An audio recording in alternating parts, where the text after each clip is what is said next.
Ladies and gentlemen, welcome to Hero Movie Podcast, your greatest source for superhero movie discussion in the multiverse. I am your host, Adam Portrais, and I'm joined by sweet Schnapp Kovacs from the internet. Oh, boy! And, of course, Bruce Leslie. I'm a prickly pear, but would you rather be an eagle or a jellyfish? I'm an eagle jellyfish. I'm an unholy hybrid created by a scientist who, not the best of imaginations, that guy. But we are here to talk this week about I Am Not Okay With This, the 2020 series on Netflix. We're going to be reviewing all 7 episodes, right? 7? Yeah, 7. Yeah. It's a different number.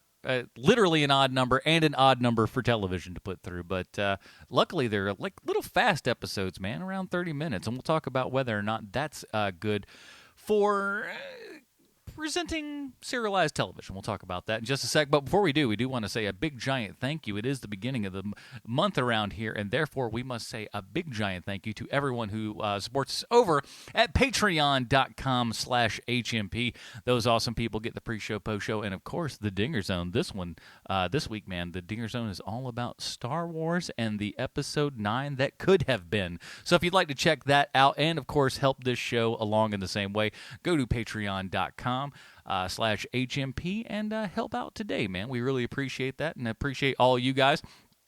Big shout out to I'll have some special shout outs next episode here because some people have come through in rather big ways. I was gonna get an email, but I didn't get that before we started recording the show, so I'm sure he'll send that and we'll get it next week. But big thanks to all of you who've not only gone to Patreon but gone above and beyond. Thank you guys so much. Let's go ahead and get into it, boys. Here is the trailer for I Am Not Okay With This. Dear Diary, go fuck yourself. My name is Sydney. I'm a boring 17-year-old white girl. I'm not special. Yippee. Might help with your moods. I keep losing my temper. I don't want to, but it just spills out. Hey, Sid! Hey, Stanley Barber. He lives down the street from me. Shoes. Who needs them? My best friend is Dina. She's dating golden boy Bradley Lewis. Do you ever smile? Anyway, my dad died last spring. And now everything's so different. Dear Diary, when does this get easier?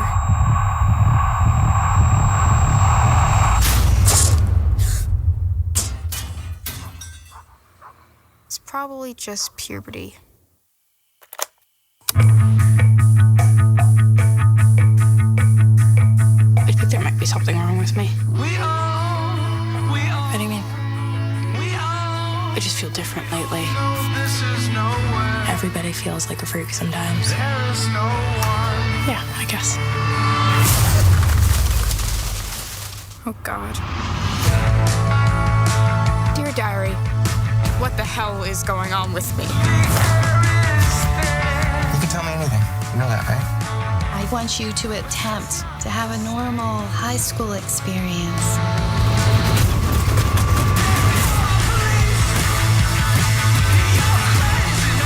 What a world we live in, Sydney.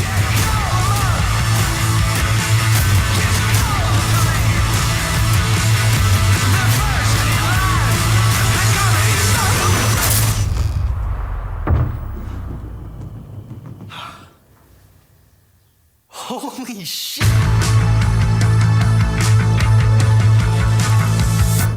What's he doing? Just wait. Hey. Alrighty, that was the trailer for I Am Not Okay With This, and let's get to it. Maybe not a lot of people realize this here was a comic book, but you know what it is. Bruce's comic book connection. Bruce, what do you got? Charles Chuck McBuck Forceman is a guy who makes alternative comics. He graduated from the Center for Cartoon Studies in 2008. It's an excellent institution in Hartford, Vermont. And some of the visiting faculty at the Center for Cartoon Studies include comic legends like Alison Bechdel. You recognize that name? Yep. Yeah, that's who the Bechtel test's named after. Ed Brubaker, whom I have never met, has been a guest speaker there. And even Art Spiegelman, the guy who created the legendary comic Mouse. Now, the final thesis that's required for graduation is the creation of a full-length graphic novel, and Charles Forsman's senior project was the award-winning story Snake Oil. His next big project was yet another award winner called The End of the Effing World, which was adapted for television in the United Kingdom. And though I haven't read the comic, I can tell you that the show is the absolute shiznit. Oh, now, boy, my. His most recent story was published in 2017, and it is called I Am Not Okay With This. Now, I'm not sure if Forsman gave himself this nickname or if someone else did it, but I have seen him referred to as the left-handed Frank Miller, for what that's worth. Now, I have actually read the entirety of the comic I Am Not Okay With This, the comic that inspired the show we've gathered to talk about today. And the most striking thing to me is that the lead character kind of looks like Olive Oil. And I do mean Popeye's girlfriend, not the cooking stuff. But the comic is black and white. The style is cartoonish, in line with what you'd see in a simple newspaper comic strip. And now from this point forward are some super extreme specific spoilers. So I'm kind of warning you that I'm going to spoil the comic. And then, of course, our talk will spoil the show. But you might want to bail out now if you don't want to hear a little bit more about the comic. Okay. So in the comic, Sydney describes herself as a boring 15-year-old white girl, super skinny, not hot skinny either, more ugly skinny, in her own words. And in the comic, her friend Dina is a senior while Sydney is a sophomore. So the dynamic is a little different there. And honestly, it looks like a pretty solid YA comic, not necessarily something for which I would be the target audience, but a pretty good shot at being the alternative comic equivalent of Beverly Cleary or something. Now, from the opening pages, there's open speculation that Sydney may be gay, so it isn't sort of played like a twist the way it is in the show. And also in the comic, it is Sydney who's a fan of Blood Witch rather than Stan. Also, the drawings of Sydney popping the zits on her thighs are kind of gross in a cartoonish way. But the comic does a much better job exploring the deceased father's struggle with PTSD, in my opinion. But there's always room to explore more things in print than there is on screen. Also, the comic suggests pretty explicitly that perhaps Sydney used her powers to kill her father in order to put him out of his misery, but that isn't really something the show's touched on, at least not yet. Now, I'm not going to say how the comic ends, but it is downright shocking, and there's absolutely no way this show will ever follow the trajectory of the comic, but that's okay. They can be two different pieces, each enjoyable in their own way. The comic's only $5.50 on Amazon for a digital copy, so I honestly say go read it if you like the show. Hopefully, I'll get to talk about Chuck Forsman again soon if we ever cover The End of the Effing World. Chuck Forsman, attorney at law. The left-handed Frank Miller. What a great nickname. Especially if he's not really left-handed. Like, that would be even better. Man, see, there's a lot of artists that are left-handed. They tend to go to artsy sort of things, and I don't say that just because I'm a left-handed person. It's, look around.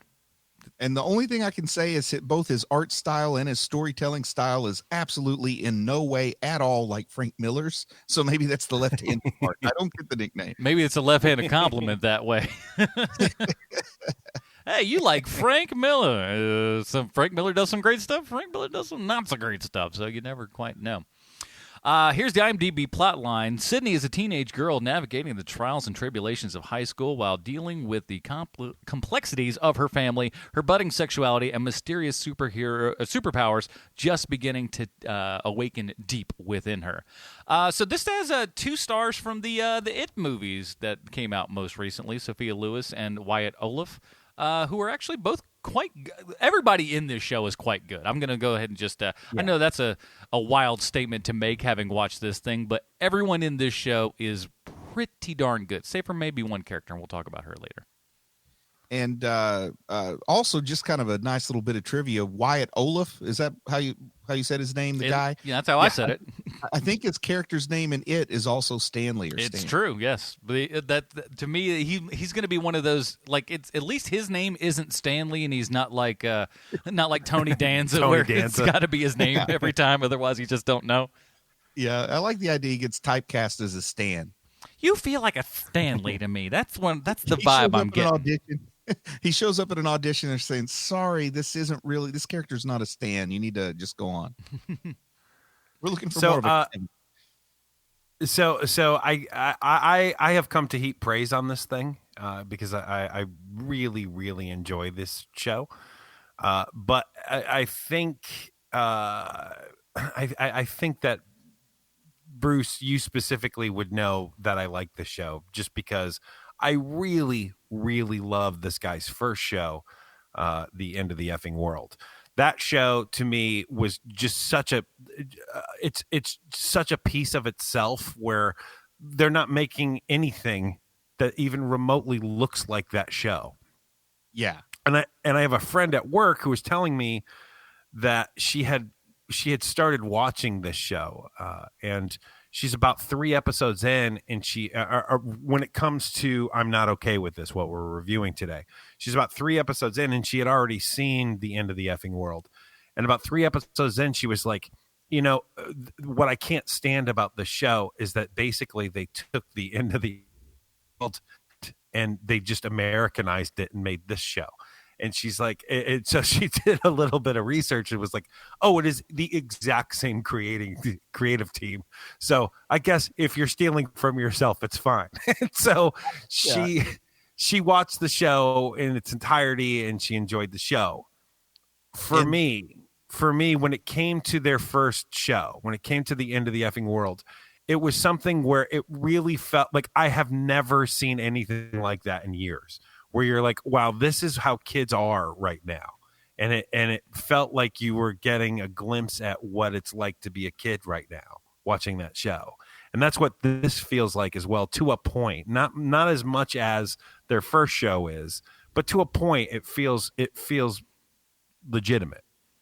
Yeah, it's in for lack of a better word, alternate reality where it looks like it's the present day. We have a decent amount of technology for the present day, but at the same time too, this is a very 80s show it's yes. like 80s while being current day at the same time. I don't know how it works, but a touch more early 90s than 80s. Well, all the music is 80s, but so I guess that's where I was mostly pulling from. But yeah, I'm thinking the fashion choices. This is grunge feel to a lot of the fashion choices. Some of it, yeah. But overall, what I was so I want to talk about this a little bit. I said a little about how each shows was about 30 minutes or so for each one, and only 7 episodes. This is kind of the pacing that I really would have liked for something like Lock and Key, because this show, while it's it's based in some sort of sci-fi superhero-y kind of thing, even by the end of the first season, we don't have a lot of that. We got to live with these characters. We got to find out who they were. And then as things progress, like Lock and Key, they would have done this entire episode in 1.5 episodes. Yes. I absolutely agree. I don't want to talk too much about Lock and Key. We've already talked about that, but they tried to include the whole story, which was a big story in one season, but do it in a way they could still tell more of the same story next season. This is kind of the reverse. This is a pretty short comic. I mean, it's a pretty succinct comic, and it's pretty obvious they're going to do something a little different than the comic did. And whatever they do, if there is a second season, whatever they do will be basically totally original material.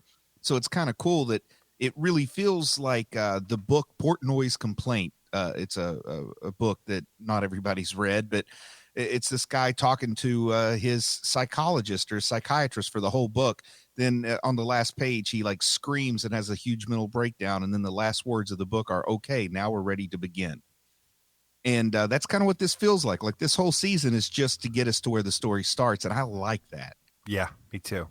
It has almost like the pacing of it is almost like Unbreakable that way.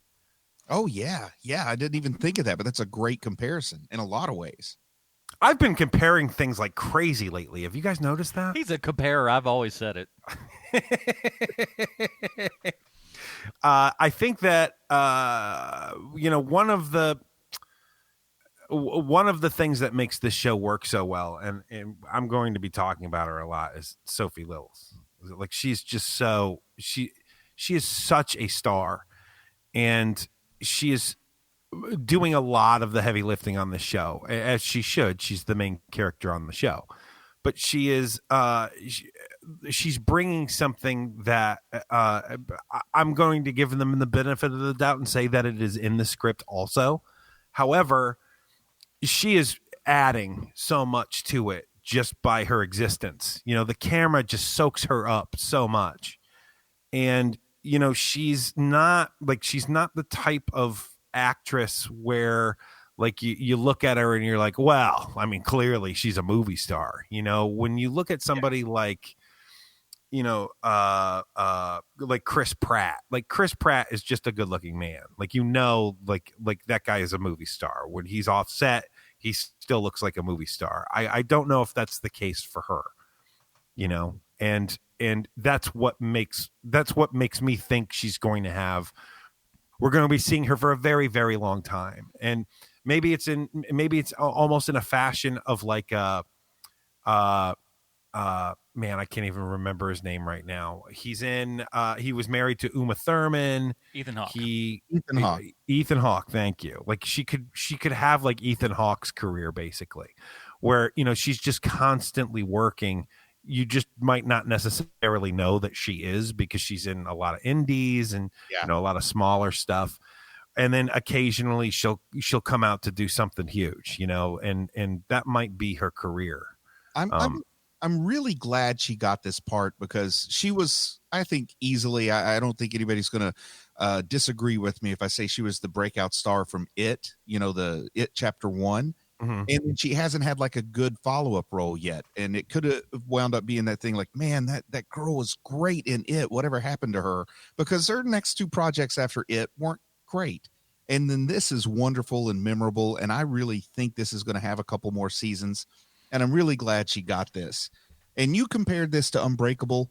And I want to just make a couple of more comparisons that are totally fair comparisons, but people shouldn't get too bogged down in it because I think it's going to interfere with their ability to just enjoy this show and her performance. But first off, because It and Stranger Things had so many things in common, they even had some common cast members. They came out, they were in the zeitgeist at about the same time. I think she's always going to kind of be a little bit compared to Millie Bobby Brown. Her character in this show would be very easy to compare to Eleven in a lot of ways for folks that are familiar with both properties. And then also it's pretty darn obvious the visual cues and some of the obvious comparisons to Carrie, Stephen King's Carrie.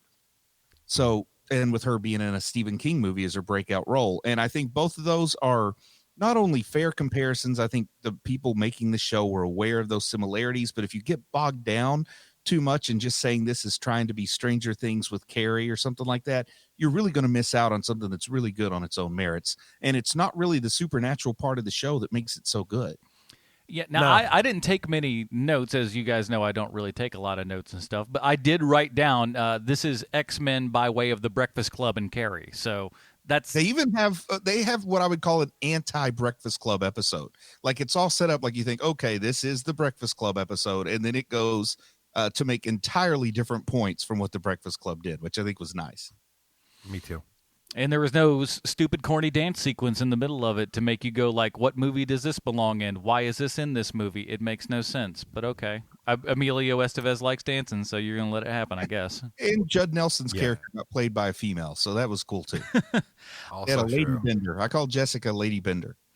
But the one thing about this show, to nitpick here, that I don't like is that they go for that very, very common high school trope where the jocks are the mean guys, and like it's always like that for some reason in Hollywood movies and TV shows.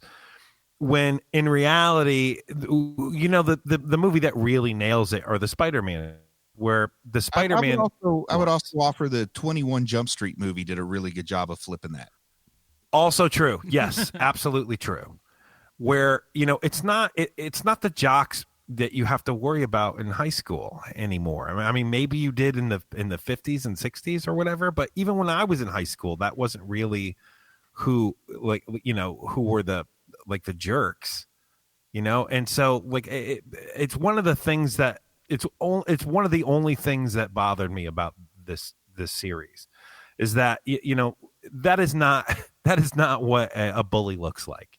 He's not the best looking guy in school who also is the most popular, is not also the bully. Yeah. That isn't the way that works. Like our high school quarterback was a guy named Juwan who I rode the bus with when we were kids and stuff coming up in elementary school. And he was always just the nicest guy in the entire world. He was captain of football team. He was president of everything. He's like a big fancy lawyer guy now and stuff. But he was just like the best person ever. Like I don't know anyone who didn't like that guy. He was just the best. And he was like all the things that the movies and television would tell you is like, oh, he's got to be the worst. No, he's pretty much the best.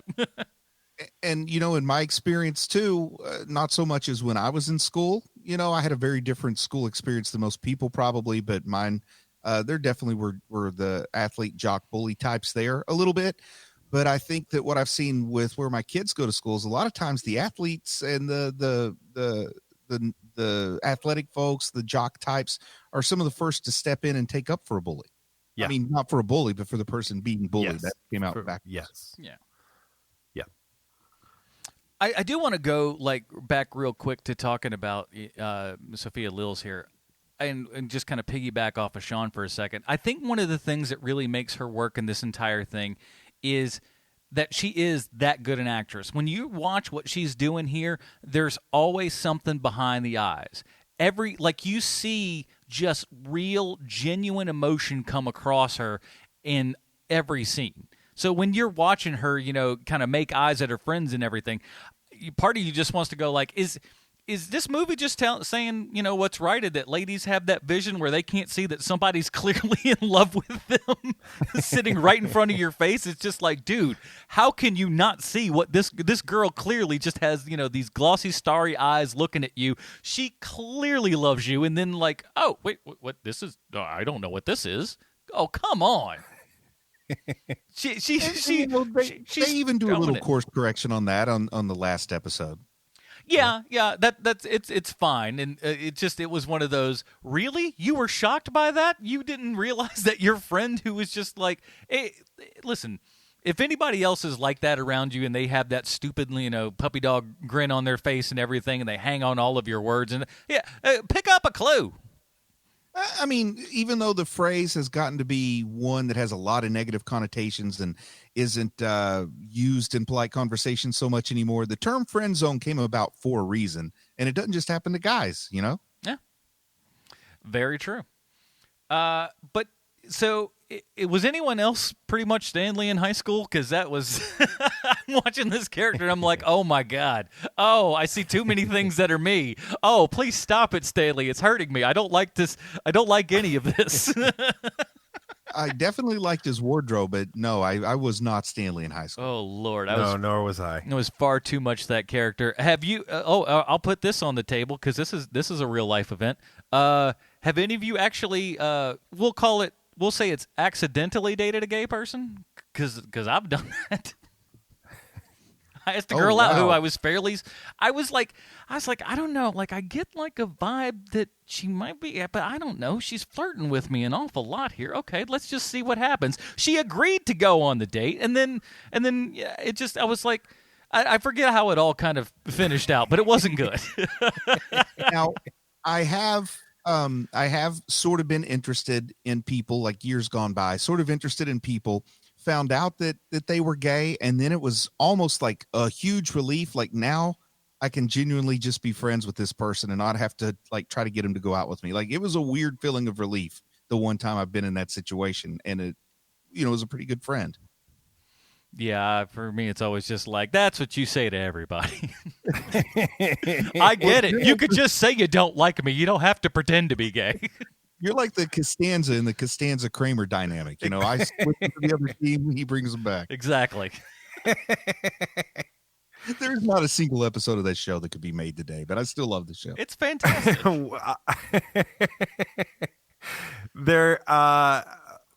So to answer your question, Adam, yes, I have dated people who were gay, girls who were gay. But here, or at least fluid. Let's put it that way. Yeah. But see, here is the thing, and it feels like there's a bit of shame with what you're talking about right now. here is the thing: is that I would consider myself a very artistic human being, and maybe not so much for you, although like pretty close. I mean, I would say on the art, like artsy fartsy scale, I'm probably a little higher than on that scale, probably, yeah, but not by much. And so I'm attracted to people who are also artsy fartsy, and when you are around that and you're around that culture, you're going to run into this from time to time, and it's just fine. Yeah. It's all okay. There have been people that there have been girls that I've dated in the past that, like years later came out and things like that. And it's going to happen. When you are around an artistic community, these are the things that you are going to run into from time to time. And my whole life has been about like hunting and fishing, working on cars, football. So I'm kind of, this all foreign to me.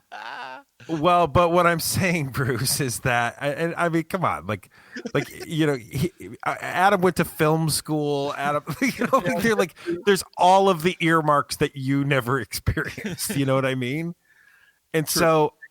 And so when you run into that, when you are surrounded by that, as Adam has been, as I have been, you're going to have experiences that are a whole lot like this show is versus, something like, man, I can't even think of like a jockey thing right now, but where it's just like standard, this is high school, like dopey dope thing like that.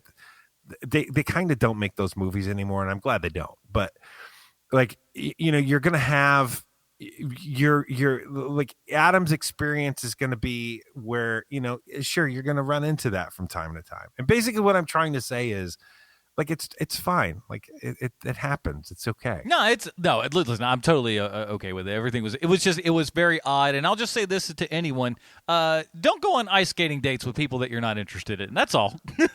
You know what I mean? I think you could have stopped it. Just don't go on ice skating dates. No, first of all, if I got the right straight lady in that situation, I would have been killing it. But I didn't have that. Are you telling me you're like an expert ice skater and I never knew this about you? I wouldn't call it an expert ice skater, but I'm pretty decent. Oh, that's pretty impressive being from South Carolina. I mean, there's like 7 of you that know how to ice skate there? It's not a lot. But yeah, I do. Yeah, I can ice skate and rollerblade and all that kind of good stuff. I'm decent. Not great, but decent. Well, I've never attempted ice skating, but I can rollerblade. I put on my bicycle shorts and I rollerblade. Here's the thing: if you can do that, great. Now I'm aroused. With those over the ear headphones with the antenna that comes straight out. I want to see Bruce in like a roller, like a roll bounce, but starring Bruce instead of Lil Bow Wow. Oh man, I was thinking more like that roller skating movie from the late 70s with the Village People, whatever that was called. Am I just making that up? Maybe that's not a movie that exists, but it should. Just in your dreams. I like it. So to get back to the movie, yes. Man, we went sideways on that one. The kid who plays Stanley Wyatt, there is something special about him too, mm-hmm. where because he has got a lot of star power he's got to be up against, and if you have a lesser actor in that role, you did. And he gives what he gets, and he's able to stand next to this girl who is just a massive, massive star, and he holds his own. They have that weird, like come at you sideways kind of like movie star energy. The both of them have it. Mm-hmm. Yeah. And it's fun to watch when they're on screen together because they're both just the best. Like these kids are awesome, man. I could watch I cannot wait to see what these kids do next. It's going to be so fun to see what their career looks like. I mean, they're sitting down in a bowling alley just talking, and it's just great. Like you don't even like even before the levitating bowling balls and things like that, you still are like you're engrossed in everything these two are doing, and it feels like you're watching something real as opposed to something scripted. The actors are absolutely deserving of the credit for the performances they bring, but this is also written really well. Yes. because you can't have one without the other. You can't have performance without content, so to speak. And I think that the character Stan is written really well here too, because he kind of takes everything in stride, and you see that he is disappointed, but he's also not a jerk about it. Like he really handles things in a way that's both well and believable. And I really like how that character is written, who, for some people, that character might even be easily underappreciated because you're focusing on the lead here. But yeah, I agree with y'all that he does a great job.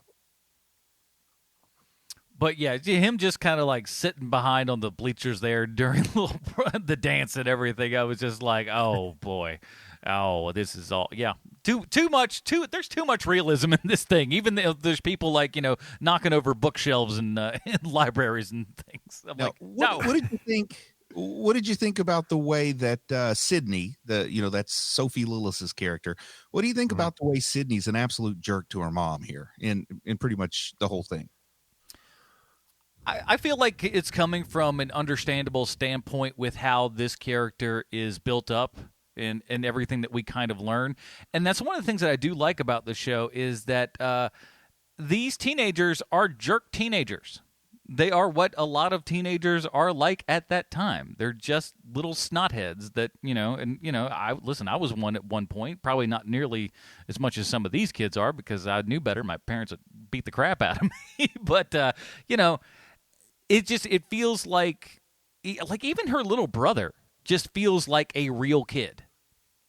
Well, watching the daily dynamic between my 14-year-old daughter and my wife, this is very accurately written. You don't know me, Mom. I couldn't imagine the situation if I were to pass away unexpectedly, what that would be like between those two. But yes, I absolutely see this, and it feels like one of the most real things I've seen in a movie about a person who throws bowling balls with their mind. Did you find that, Sean? Like, do these kids? Because your kids are closer to this age than Bruce's kids are. I guess, or it's probably no. My daughter's 14, man. She's like prime. I guess I'm looking at these kids thinking they're older than because I'm thinking of like kind of their and you're actual also age. Probably thinking Sean's kids are still teenagers. Like yeah, exactly. I mean, I guess, and there's either or. But were you subject to all this stuff as a parent? Just your kids going bonkers?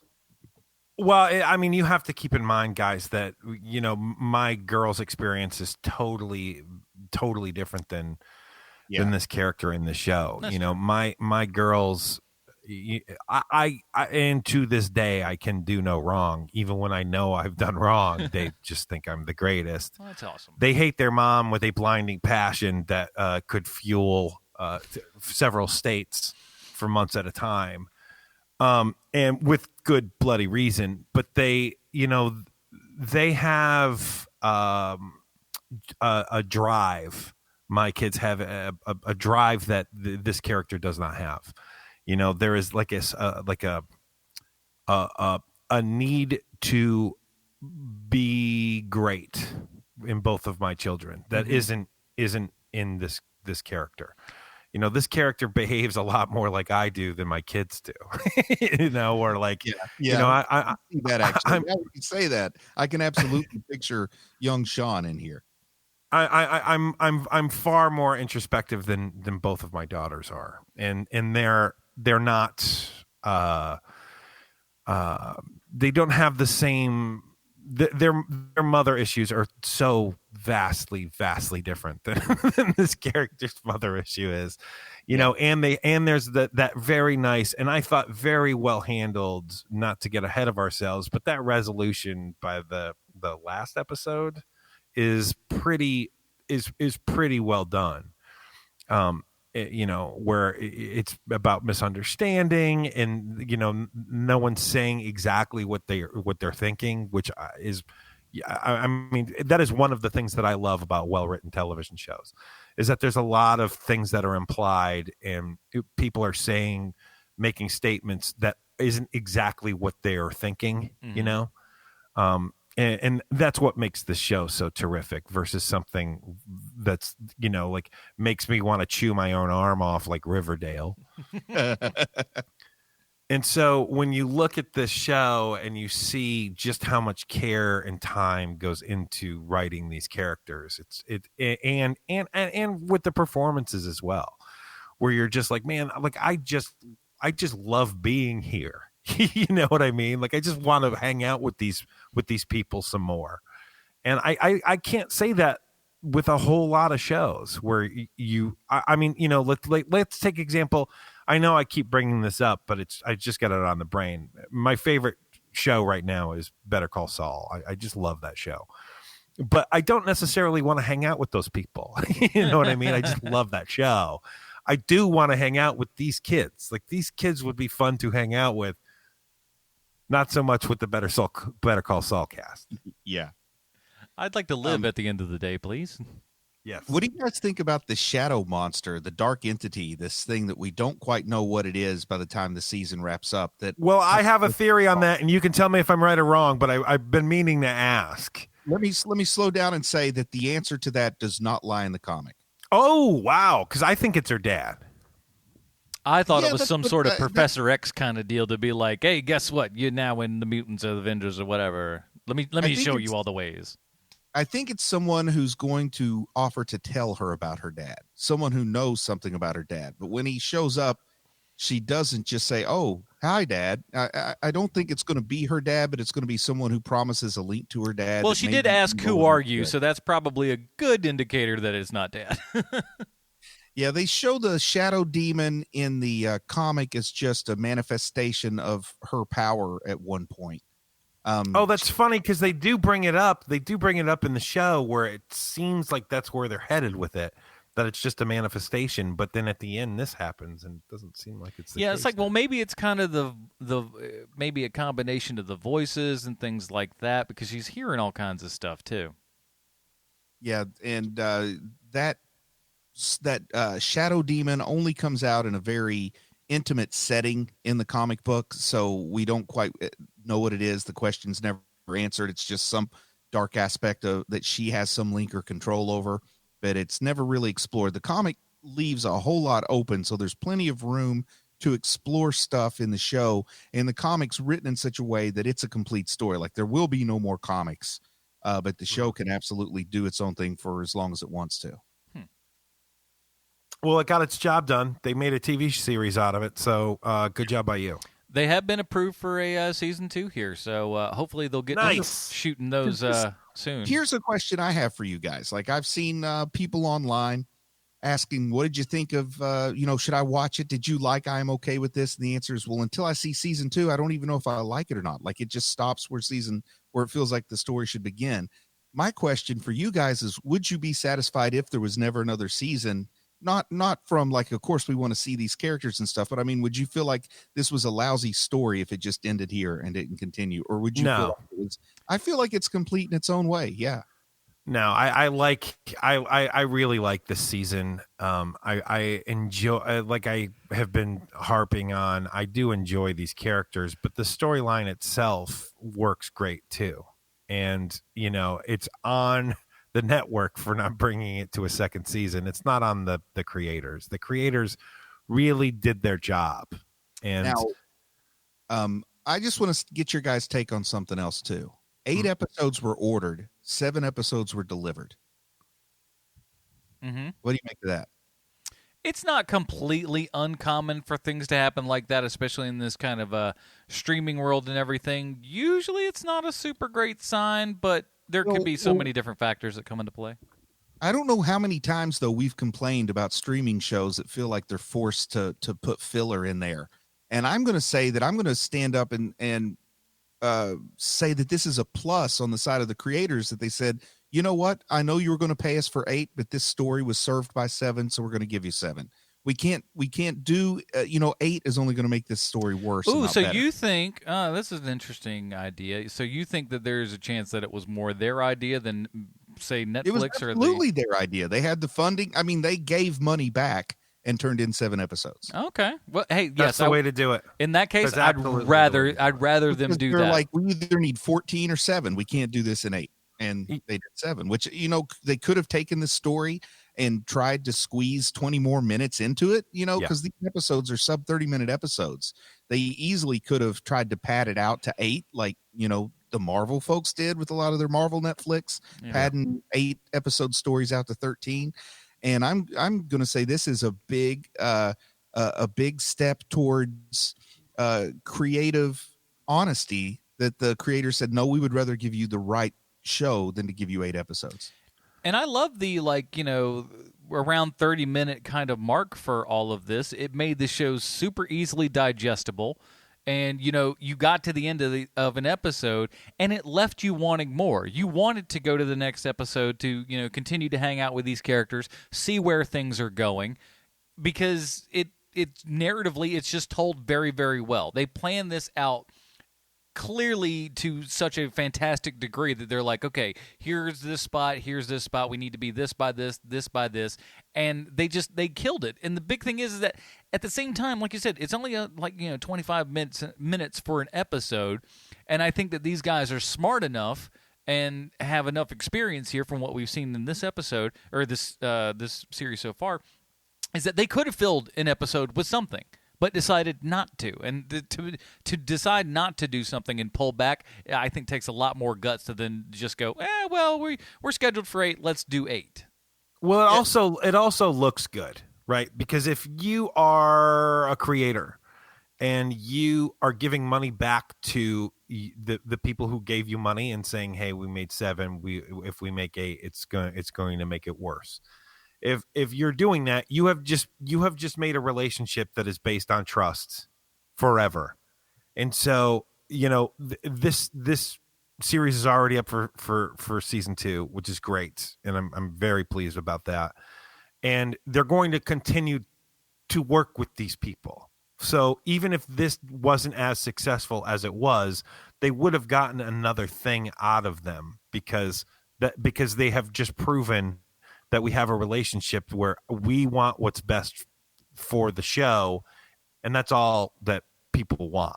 That's all Netflix wants. We want the best content we can possibly have, because like you guys are saying, they could have had 8 episodes where you do something stupid like they did with Jessica Jones in season 2 or 3, where Stanley's in jail and she's gonna have to break Stanley out. Sydney's gonna have to break Stanley out. It's a plot that almost has nothing to do with anything, but we threw it in there because we needed to bulk this up somehow. They could have had a whole episode where they escaped from jail and wound up right back in the same jail cell by the end, but they didn't do that. Exactly. Now, before we run out of time, we got to kind of talk about the climax here, the head bursting scene, the dance, and where that goes. So how about we talk about that? What do you guys think of that whole sequence there in the final episode? I gotta say, here's the thing. I let me crib it with this. I liked it. I thought it was great. I thought it was a great conclusion. I loved how, from the first episode, we're seeing kind of, what happens in the future, and we all go how is she covered in blood? What happened? What is this? And I wasn't specifically, when the head exploded, I wasn't really surprised, but it felt good, but didn't feel surprising to me. I'll put it that way. I think it did feel a little bit surprising to me. I didn't expect that visual of just the head exploding. I thought blood was going to be thrown around, somebody's going to be hurt, but just the out of the blue, almost without warning, the pop of the head kind of made me jump a little bit. That was not exactly how I was expecting that blood to get on there. And then, the scene opens with her running down the street in a dress soaked in blood. That gives you the thoughts of Carrie. Later, you hear that there's a dance, and I'm just saying, oh boy, I hope they don't dump blood. I hope they don't go too heavy into the Carrie. So I didn't know what was going to happen or who she was going to kill necessarily, so there was a lot of questions left there. So when the head popped, I was a little surprised by it. I also thought it looked pretty cool. Yeah. I mean, gourd-wise and everything, it was perfect. It was just spot on. It looked really good. I feel like, at least to some degree, some of that was, practical, because those kids, you can't get all those high school age kids to act that damn well when some CGI happens. So it feels like they had at least something to reference, because everybody jumped the way they should. And in the comic, it's a different character's head who she makes pop. So that's kind of an interesting that they kept it, but used it differently narratively. Here's one thing I got to say, Adam, to you specifically, is anybody who has even a little bit of familiarity with the PA system knows that when the drunk guy takes the microphone and starts trying to steal the show and going off tangent, you just kill that mic and pump up the music, right? Just pot that bad boy down, man. On. That's just, it's just so stupid. And when you see that guy, he's like, you see the teacher. First of all, love that teacher, by the way. Real like jerk teacher. Love it so much. It's just like, excuse me, eyes up here. I love that stupid crap.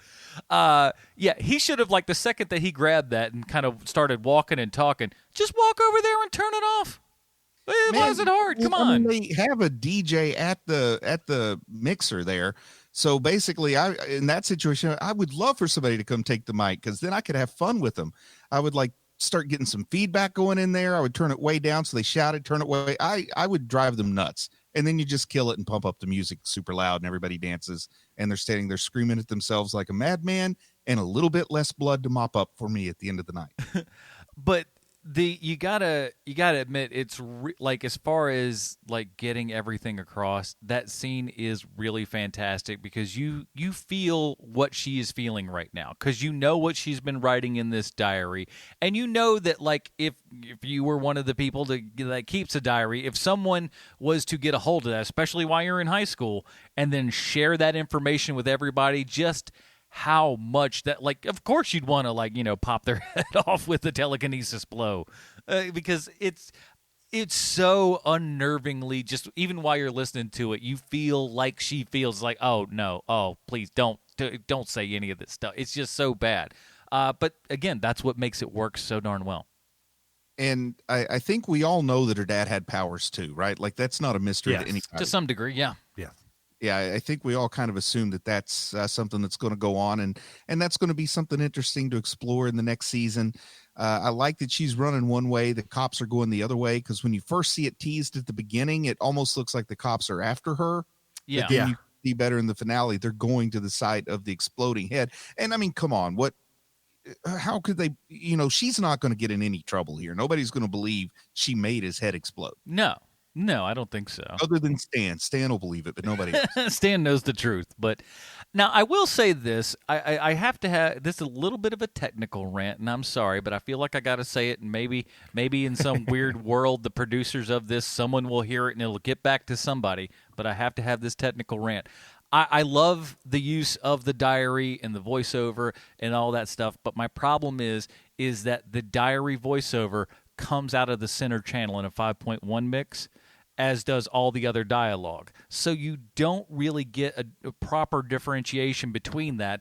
And it's not like, and this character is very kind of subtle and downplays everything. So she's not, moving a whole bunch. And sometimes that audio can come in from the diary, and it's like, is this diary? Is it out loud stuff? I can't quite tell. And they're both coming from the center channel, and they're both very sharply recorded for, obviously the majority of that stuff was probably, ADR and all that stuff. I just turned the sound all the way down and read the closed caption, so I don't have to worry about that. It would help. But that was just one of the things that kind of just drove me nuts. I'm like, why don't you just put the diary in the left and right channel and keep all the proper dialogue to the center channel? That's what everyone would do. There's kind of rules, like, let's just say, God was talking down from heaven. You should hear that in, like, all your channels, it should be surrounding you. Sean, you may be able to enjoy this on multiple levels, but there's a newspaper sitting on a table in a scene, and the headline, the front page story on the newspaper, is the story about the kids on the run from the end of the effing world. Oh, that's how it ties together. Oh, I wasn't paying attention.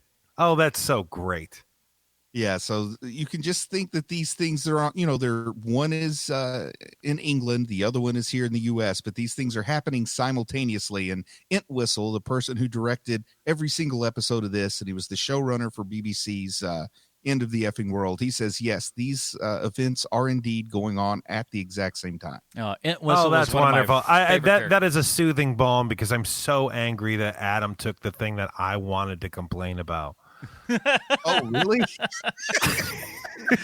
You're the Dolby 5.1 complainer. Even I'm like, I cannot believe this. It's coming out of the center channel. I kept saying that to myself. This is not going to bother anybody but me, but God, it bothered me. It was just so annoying. I couldn't stand that it was a 1.35 to 1 ratio instead of a 1.29 to 1, but that's okay. Oh, I know. It's obscene. It's obscene.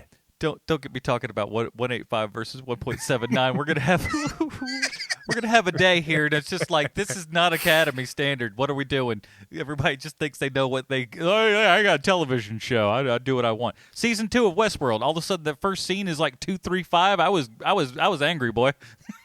I bet you were. I was just, but for totally different reasons. I was because like, it sucked. Why are we changing aspect ratios from the second season? Then it went back to 1:8:5, and I was okay with it. But I was just like, this makes no bloody sense. I was so angry. I'm like, you're changing the whole feel of the show by changing the cinematography. Why would you do that? I'm different, I'll tell you. All right, it's fair, you know. I at least know that, so I think that's part of the way of getting help, right? Admitting you have a problem. Yeah. Well, I would definitely have a problem if I reached the end of this episode and didn't figure out how this television program relates one-to-one with Sylvester Stallone. Thanks, Adam. I got a prepared statement. Ooh. Wyatt Oleff plays Stanley Barber, and I'm not okay with this. Stanley Barber, 16 years old. He's already acted in 19 projects. Wyatt Oleff is 16 years old. He's got a movie that he's directed coming out this year. Wow. Wyatt Oleff is 16 years old.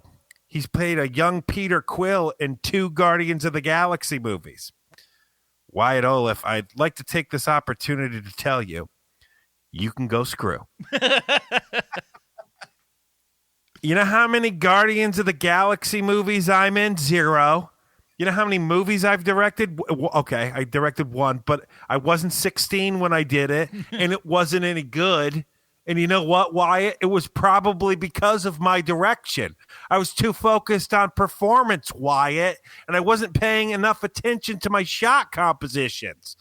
I'm taking the job, Wyatt, so you can go screw. As previously, Wyatt Oleff is in Guardians of the Galaxy, both of them. And that's your Stallone connection this week. Guardians of the Galaxy Volume 2, because Sylvester Stallone's in it, Wyatt Oleff's in it, and he can screw.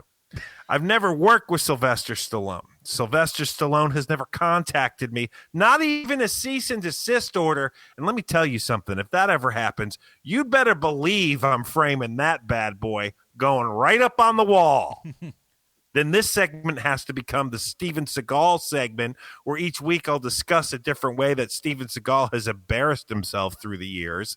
We'll call it the How Did Steven Seagal Embarrass Himself segment. And that's your Stallone connection this week, Wyatt Oleff.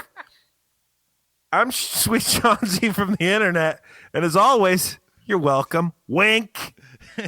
And as always, you can go screw. Well, over here at Hero Movie Podcast, we have our own patented Robin rating system. If you'd like to check it out, head on over to Facebook.com/Hero Movie Podcast. It's right there at the top of the screen. Bruce, where does I Am Not Okay With This fall on the Robin rating system for you? If I can use the vernacular of the characters in this show, oh boy, I don't not like it. That means I like it, you see. Oh. I don't not like it. I don't not like it a lot, actually. A lot of fun. I mean, it's really character driven more than the supernatural aspect and the story of it. I think you got to kind of be in the right mindset. I'm probably not the target audience either, but it works for me. I'm going to give it a solid Tim Drake, but I could see where there would be some folks who would watch this and this is like their Stranger Things. I mean, I could see people really, really being into this. A lot of kids getting record players and plaid shirts and all kinds of nonsense. And I love how we all have wood panel TV wood panel houses in this place, but yet there's a flat screen TV. It's great. I want people to bring back like the waif dress with the Doc Martens. That was a good look when I was in college. I want to see that make a comeback. Man, I dated so many of those girls. We all did at our age, Sean. There weren't any other options. That's all they made. It's true. That's all that was made. That's correct. What about you? I love this show. I can't give it a Dick Grayson just because I'm hoping that I can give it a Dick Grayson for season 2. That season 2 is that good. I just very, very much enjoy this series. And I can't state this enough. If you love this show, you definitely need to check out The End of the Effing World. It is slightly better than this show is, and that is. I mean, that's the highest of praise I can possibly give it because I love this show. So for me, it is a Tim Drake. It is a very high Tim Drake. I just enjoy this show so greatly. Yeah, for me, I'm gonna go Tim Drake as well. Nice and high, Tim Drake. It's not perfect, but there is and you're right. I think a little bit of that is a kind of reserve for what the possibility that we could get come season 2. I think there's so many different avenues you could go down, and at the same time, there's a lot of shows where like you end like an episode or you end a season, and you've got an idea of what they're going to do. You have like, at least you can say like, oh, maybe this, or this. With this, I really have no clue where this could go. I mean, the show itself, just from tonally, could change completely. I guess I hope they don't, but unless they do it in such a way that I'm like, blown away by it, I mean, I guess I'll take it then. But I'm excited to see what they do for this. I think everyone involved find out it was secretly a Cloverfield movie next season. Listen, I like those Cloverfield films. I don't give a crap. I'd be okay. Listen, there's worse things that could happen. If it was like a Charlie and the Chocolate Factory sequel, like, sure, maybe I wouldn't be down with that, but that's, it's all about personal taste. So, but we'll be checking that out come season 2, and perhaps we'll do Into the Effing World at some point, not too far down the line. Because I mean, hey, if you said that this show, like that show, is even like as good as this show, certainly worth a watch in my book. So we'll check that out. It's a bit better, in my opinion. Very good. Yeah, we got to get season 1 of Into the Effing World on our schedule ASAP, Adam, because we're not going to have any theatrical releases. It's true. We're in some short times here, but you know what? We're going to make the best of it, and we're going to do some stuff that's a little bit off the beaten path. I'm going to talk about that in just a half a second. Bruce, in the meantime, where can we find more of your work on the internet?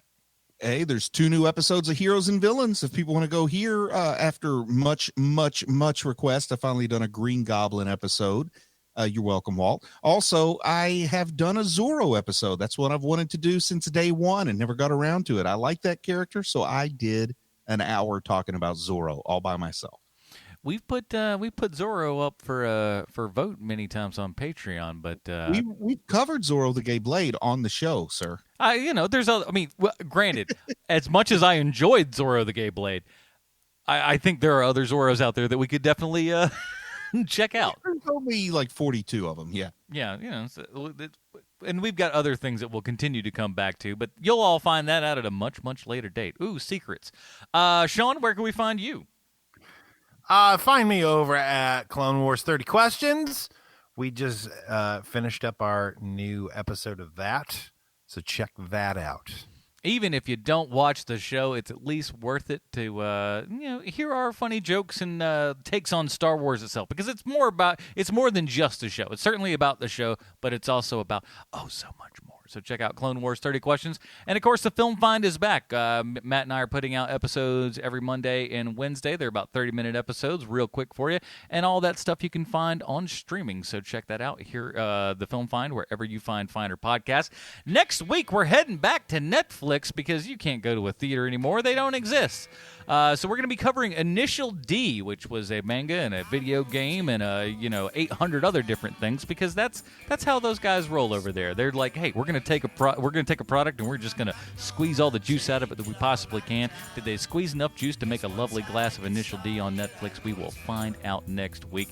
Until then, for Sweet Shanzi from the Internet, Bruce Leslie, I'm Adam Portrais. Stay super, everybody. Bye, Marty and Evie. I'm not like everybody else. I'm not like everybody else. And I don't want to run around like everybody else. And I don't want to live my life like everybody else. And I will say that I'm fine like everybody else. 'Cause I'm not like everybody else. I'm not like everybody else. But darling, you know that I love you true. Do anything that you want me to. Confess all my sins like you want me to. There's one thing that I will say to you. I'm not like everybody else. I'm not like everybody else. I'm not like everybody else. I'm not like everybody else. And I don't want to run around like